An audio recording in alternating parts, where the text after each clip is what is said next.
So I was trained to become a gymnast for 2 years in Hunan, China in the 1970s. When I was in the first grade, the government wanted to transfer me to a school for athletes, all expenses paid.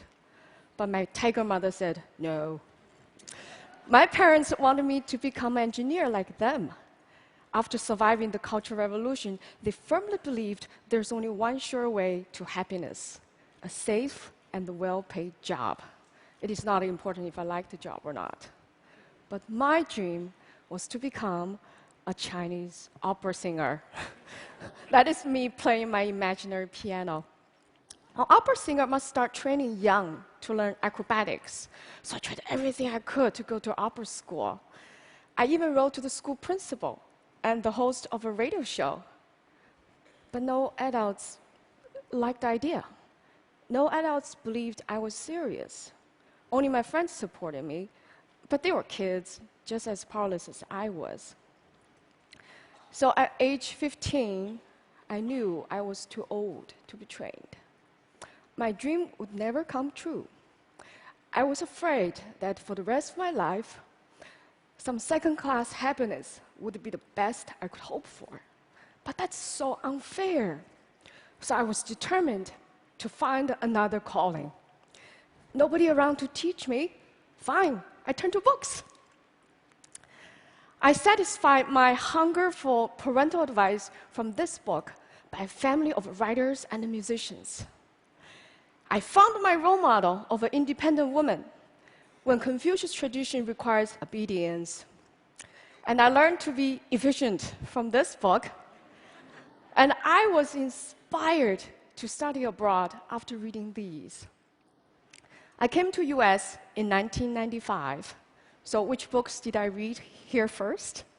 Books banned in China, of course. The Good Earth is about Chinese peasant life. That's just not convenient for propaganda. Got it? The Bible is interesting, but strange. That's a topic for a different day. But the fifth commandment gave me epiphany. You shall honor your father and mother. Honor, I said. That's so different and better than obey. So it becomes my tool to climb out of this Confucius guilt trap and to restart my relationship with my parents. Encountering a new culture also started my habit of comparative reading. It offers many insights. For example, I found this map out of place at first because this is what Chinese students grew up with. It had never occurred to me, China doesn't have to be at the center of the world. A map actually carries somebody's view.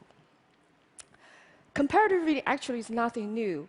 It's a standard practice in the academic world.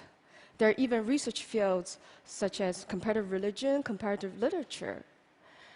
Compare-contrast gives scholars a more complete understanding of a topic. So I thought, well, if comparative reading works for research, why not do it in daily life too? So I started reading books in pairs. So they can be about people who are involved in the same event or friends with shared experiences. I also compare the same stories in different genres or similar stories from different cultures, as Joseph Campbell did in his wonderful book. For example, both the Christ and the Buddha went through 3 temptations. For the Christ, the temptations are economic, political, and spiritual. For the Buddha, they're all psychological: lust, fear, and the social duty. Interesting.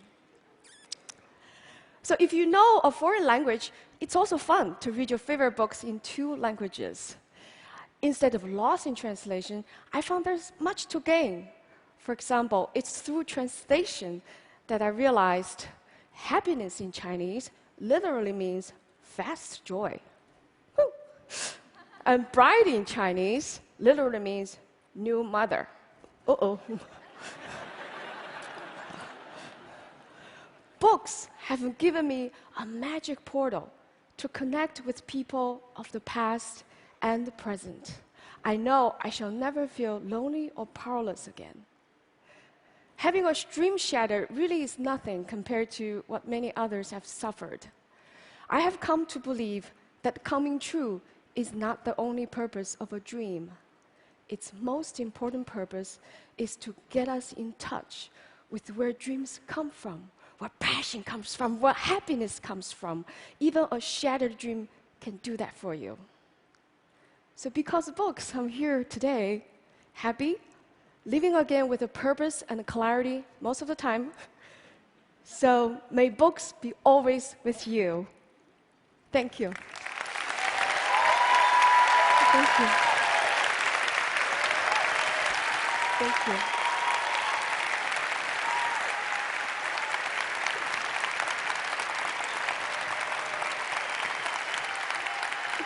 Thank you.